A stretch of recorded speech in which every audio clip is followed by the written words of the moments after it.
When the internet began, bulletin board services, or BBS, became the first online communities of the so-called information superhighway. Using their phone lines, people logged in from all over America to talk about sports, games, movies, and on one BBS in particular, share their ghost stories.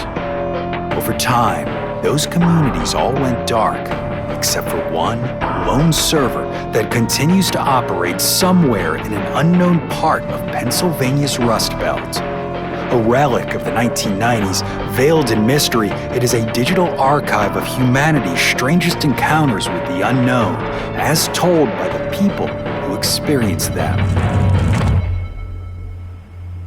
My name is Brandon Schexnayder, and you are listening to Fear Daily. Subject, open the door. User, I'll know-ate you. Posted, March 3rd, 1996.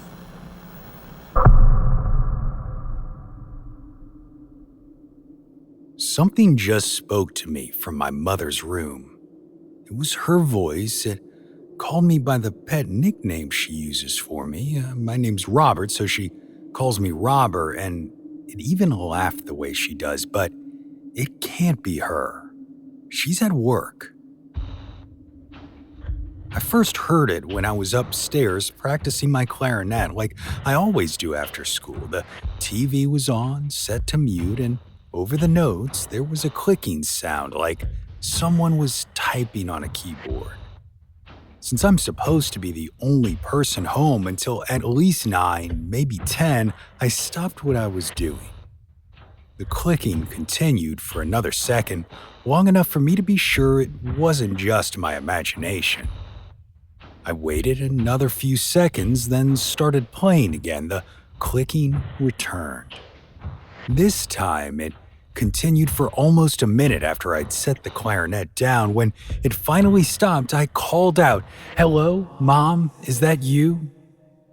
Mom's voice replied, "Hey, Robert, it's me." Her coming home this early was really odd, but not unheard of. "Why aren't you at work? Is everything okay?" A pause. "Everything's fine, Robert. Why don't you come here?" I stood up. How had I not heard her coming home? Oh well, I thought, either way she was back. Maybe we could order a pizza and watch some TV together. It wasn't something we had the chance to do very often. Leaving my room, I called to her downstairs. "Hey, do you want to get a I'm in here?" Her words cut me off. They'd come from behind her closed bedroom door. That I hadn't heard her coming home was odd, but it happened. That she'd come all the way upstairs, then opened and closed what was a pretty creaky door without me catching any of it was so unlikely it set me on edge. What was going on? "When did you get home?" "Just come inside, Robert. We'll talk here." Now I was really uneasy. One of the rules we have around the house was that I'm not to ever go in Mom's room. She said her work was so chaotic that she needed to have a place she could be sure was hers and hers alone. Someplace she could retreat when she needed to. She was always available to me, she would say, but if I needed her, I should call through the door and she would come out. The room itself was sacrosanct, her word, and only she was allowed to be in there. It was an easy rule to respect, and after she'd said it when I was 5, I never again went into her bedroom. "Mom?" "Yes, Robert. You said I couldn't come into your room." "Did I?" I took a step back from the door. "Yeah, that's been the rule, like, forever." Silence. "Right, the rule. Sorry, buddy. Work was busy today. I'm all over the place." I let out a breath. "Do you want to get a pizza?" I asked again. "Sure, Robert, let's get a pizza," came her reply. "Do you want to get it from Gino's or Ithaca?" Another beat. "Why don't you come in? We'll talk about it." I frowned. Her voice was sickly sweet. "I know the rule, but it's okay. Rules are meant to be broken, right?" On the list of things I'd never thought I'd heard Mom say, that had to be right at the top. Something was wrong. I felt an anxious vibration begin in my chest. "Mom, can you come out in the hallway for a sec?" No reply. "I really want to talk to you, but going into your room feels weird, okay?" Still, no response. "Mom?" "Robert, just come in here." The sweetness was gone. Now she sounded annoyed. "Why? Just do it. Open the door." She said it so loudly I stumbled back. In the gap between the door and the floor, I could see a shadow. She was standing right on the other side. "Mom, you're scaring me." "Oh, honey, I'm sorry. I would never want to do that. Come in here and I'll hug it better." Sweetness again, but it wasn't the same. I was good at reading her moods, and there was impatience underneath the surface. That wasn't all of it, though. There was something else, almost a hunger. My anxiety blossomed into full-blown fear. I didn't know why, but I felt like I was in danger. I had to think fast. "Sure, Mom, I'll be right there. I'll just go get the menu for Gino's first, okay?" Her reply came through the door as if her face had been pressed directly against the wood. "Sure, buddy. Be quick, though." "I will." With that, I sprinted downstairs and into the kitchen where our purple house phone was mounted on the wall. I picked up the handset and dialed Mom's work. I didn't know what I was going to say to her co-workers. It'd be weird if I asked them why she'd been sent home early, but I needed to hear a voice from outside the house. It rang once, twice, then on the third ring, Nick picked up. Nick was one of the managers at the store. He was a nice guy who always spoke to me like an equal and not like he was talking to a kid. "Hey Nick, it's Robert." "Robert," he sounded. "Hey buddy, how you doing? You want me to get your mom?" I blinked. "What?" Just be a sec, man. Hang on." The sound became muffled, like he had his hand over the receiver. I heard him call my mom's name. A second later, and the sound cleared up. My mom's voice came over the line. "Hey, Robert, is everything okay?" I pulled the phone away from my ear, staring at it. Her voice, tinny and distant, came from the earpiece. Robert, what's going on? Are you there?" I felt like I was floating as I put the headset back to my ear. "Yeah, Mom, I'm okay. Have you been home yet today?" "No, of course not. Why?" How could I possibly explain it? "I thought I heard someone in your room, Miss Hall." "Were the doors locked when you came home?" "Yeah, they were. And I probably forgot to turn my TV off before leaving. Don't worry about it, buddy. I'll turn it off when I get home." "You don't..." I hesitated for a second, then continued. "You don't want me to go in and turn it off?" "Come on, Robert, you know the rule. My room is off limits. Sanctuary, right?" It felt like the world dropped away. I managed to force out a one-word reply. "Right." "Good guy. Okay, buddy, I gotta run. I'm working with Arlene tonight, and if I'm on the phone too long, she'll snitch. Why don't you order us some pizza for dinner, hey? Get a Hawaiian from Gino's? See you tonight, Robert. Love you. Love you, Mom." There was a click, and she was gone.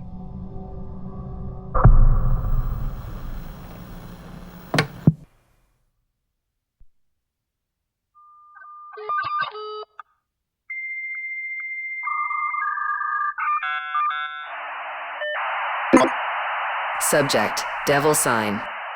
User, Wilt810. Posted, April 8th, 1997.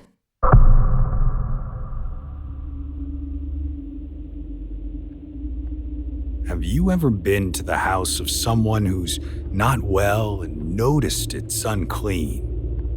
I don't mean dirty like you'd expect from someone who hadn't been able to straighten up for a while because of illness or infirmity. It's more a dinginess, a collection of shadows no amount of light will dispel. It can make the whitest walls and the most polished countertops look dull or greasy, no matter how much you wipe them. In the work I do, we call this devil sign. It's how we distinguish between people who are truly mentally or physically ill and those who have become home to an entity that's not of this world. To be clear, I don't believe in demons the way churches talk about them or even the way they're portrayed in movies. Life would be a lot easier if those things were real, frankly. At least then, people would be able to accept the reality of invisible forces acting on us instead of treating it like it's some sort of conspiracy theory. If you're one of those people, I hate to break it to you, but some conspiracies are real, and this is one of them.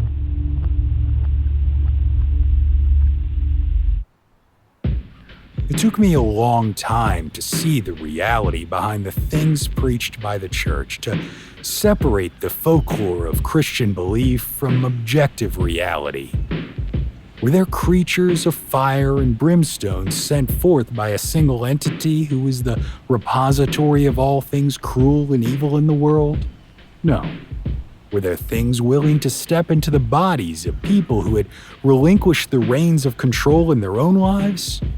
Oh, yes. Once in a very long while, the entity that stepped in would have a positive impact on the life they'd taken over, but it was the exception. After all, goodness doesn't crave control. In fact, it's difficult for those two things to coexist. Cruelty and venality, however, are driven by the need to control a self-perpetuating machine whose only function is to grow, to spread. In our world, the only thing which seeks to grow without end is cancer. And that's the best way to think of these beings, as extra-dimensional cancer. And just as the only ways to treat cancer are surgery and chemotherapy, the process for removing one of these creatures from an infected person is long and difficult. The biggest difference between the two procedures is that removal of an extra-dimensional entity, or EDE, is dangerous to both the occupied victim and the person trying to help them. The longer the infestation goes on for, the more difficult the process of expurgation. This is why it's important to recognize devil sign early on. When my mother was taken, I saw the signs and yet somehow missed them. A thin layer of grit on the walls that wouldn't wipe away, the flies buzzing around with no trash to draw them. She'd suffered from some chronic health concerns, so when she began pulling back into herself emotionally, I assumed it was frustration at her body's deterioration. There had always been a strong streak of pride inside her, after all, and having to ask for help ran counter to the way she'd lived her life. In retrospect, I think this pride was the EDE's way in. Her withdrawal began in late October, shortly before Halloween. I did my best to draw her out by taking her to lunch or helping with her grocery shopping, none of it seeming to reach the darkness into which she'd retreated. Even directly asking her what was wrong, practically a taboo in a family with as much English blood as us, got me nowhere. She would wave me off and continue staring at the television. The day the entity revealed itself was like any other. It had snowed heavily the night before, so once my own driveway was clear, I loaded my snowblower into the back of the truck and headed for Mom's.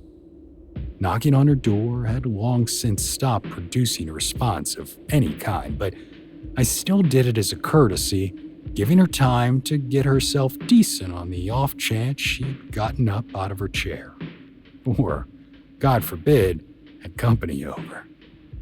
This time, however, I forgot, straight away using my key to unlock the door. I hadn't even stepped inside before I was struck by how dark it was. The back wall of the living room was lined with windows, and yet the morning sunlight seemed not to enter, as if stopped by invisible shutters. Heaviest were the shadows at the far corner of the room where her chair usually sat. It was so dark I couldn't see her at all. A chill ran up my spine. "Mom?" I called out. "Are you okay?" Too quickly, a voice that sounded almost like her responded with perfectly enunciated gibberish, as if she was speaking a language I just couldn't understand. "Teak no davi, trust di virvanos." A wave of dizziness washed over me. I steadied myself on the door frame. The only logical possibility was that she'd had a stroke and couldn't communicate. She needed my help, but I couldn't force myself past the threshold where I currently stood. My bowels spasmed, and the possibility that I might shit myself passed across my mind. It was like an animal part of me sensed danger, even if my conscious mind couldn't accept it. I called her again, sounding more like a child looking for comfort than one adult coming to help another. "Mom, what's going on?" Silence, followed by a rushing sound and a sudden pop of air like a bursting balloon. "Close the door, Chris. You're letting all the hot air out. What happened to knocking?" I shook my head. The urge to vacate myself had passed, as had the dizziness. The wariness and sense of unease had remained. Was it my imagination, or had the room gotten lighter? I shook my head and stepped inside, closing the door behind me. The house smelled so musty you'd never know I paid to have it cleaned once a week. Mom was sitting where she always was, in her floral print easy chair next to a reading lamp and an untouched stack of paperbacks. She looked at me, her copper-colored hair, a point of pride before, dull and wiry. "Why are you here?" I stopped short. She had gotten less and less inclined toward conversation, but had never been this direct. "I came to snowblow the driveway. Have you been out there? It snowed something like 2 feet overnight." "Since when do you need to come inside to clear the driveway?" I hate to admit this, but it stung, and I didn't know what to say. I looked away out the dimmed window. She wasn't done, though. "You come here every day, Chris. You must be getting something out of this," but she's not. She's tired of seeing your face. You think you're showing her love, but really all you're doing is forcing her to confront her failure in raising you. That she made a boy, Chris, not a man, and she's ashamed of it, of you. The spasms returned, and the nausea. My every instinct told me to run. She? Slowly, I turned back toward my mother. She was still in her chair, but the eyes which looked at me were not her own. They were a scabrous, sickly yellow, the pupils a deep black dot glittering with malice. "You heard the old tongue, boy. Why continue the pretense? Your mother gave up control long ago. This is our home now." My mind reeled. What was wrong with her? "Your labor has been useful to us, and toying with you amusing. We no longer require either of these things." My arms began to feel heavy, then numb. The distance between me and the world seemed to be increasing, like I was a balloon drifting up and away. Then a yet stranger thing happened. Instead of retreating completely into the comforting oblivion awaiting me, a deep part of me pushed back. I again rushed toward the world, sensation returning to my body. The horrible distortion of my mother's face remained, its features arranged in something approximating surprise. Curiously, my own fear had subsided as well, leaving behind a vague ache like an emotional hangover, and in its place was curiosity. What are you? Where's my mother?" It stared at me for long enough I didn't think it was going to respond before lapsing into the gibberish speak it had used earlier when surprised, what it called the old tongue. Am viet te val dren lozak bet, ia kartel arten esk helgen. What does that mean? And laughed in my mother's voice, perverting a sound I held dear. It means, boy, that we'll meet again. I don't understand. Where is my mother? Her face twisted into a disgusted grimace. Gone. Gone forever, as you should be. Never come back here. The yellow-eyed thing that wore my mother's face turned its attention back toward the television. I never went back to my mother's house after that day. 3 years later, I received a phone call notifying me of her death. Days after that came a knock at my door. I opened it to see 2 women in their early 40s dressed like they'd just come from a day at the office. One of the women, a petite blonde in wire-frame glasses, spoke first. "Are you Chris Novak? If this is a religious thing, I'm not interested. No offense, it's just not my thing." I'd stepped back inside when the other woman, a thick-set redhead with piercing green eyes, put her hand on the door. "Chris, we know about your mother, how she died." I looked back and forth between them. "Then you know more than me. We weren't close." "But you used to be, right?" the blonde asked. The hair on the back of my neck began to prickle. "Who told you that? Did it speak to you, Chris?" The redhead stepped forward, inches away from me. "Teval, Chris. Is that what it said?" I couldn't keep the surprise from my face. "That's us, Chris, the Vol, and we think you might be too. Can we come in?" That was the real beginning of my story. Now, I know how to look for devil's sign and what to do when I find it. It's not easy work or simple, but it has to be done.